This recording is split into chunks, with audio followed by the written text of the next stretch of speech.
Ətirli və xırt-xırt kartof toplarını hazırlamaq üçün ilk öncə qazı yandırıb duzlu suyu qazın üzərinə qoyuram. Daha sonra 5 ədəd kartofu doğrayıb suya əlavə edirəm və yumşalana qədər bişirirəm. Qaynadıqdan sonra suyunu süzüb soymağını gözləyirəm.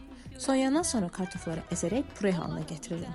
Əzilmiş kartofun içinə duz, istiot, pul biber və qarğıdalı nişastasını əlavə edib xəmiri yoğururmuş kimi qarışdırıram. Sonra isə ovucularımla yumrulayıb forma verirəm. İstəyə görə daha balaca ölçüdə hazırlamaq və içərisinə Holland pendiri əlavə etmək olar. Amma mən bu dəfə sadə hazırladım. Tavaya yağ əlavə edib yaxşıca qızdırıram. Sonra kartof toplarını qızılı rəng alana qədər qızardıram. Qızaranda biraz formaları dəyişsə də dadı inanılmazdır. Çöldən xırt-xırt, içi isə yumşaq və ləzzətli. Bir dəfə dadan mütləq yenə istəyəcək. Hazırlayın, süfrəyə gətirin və dadına baxan hər kəsin reaksiyasını izləyin.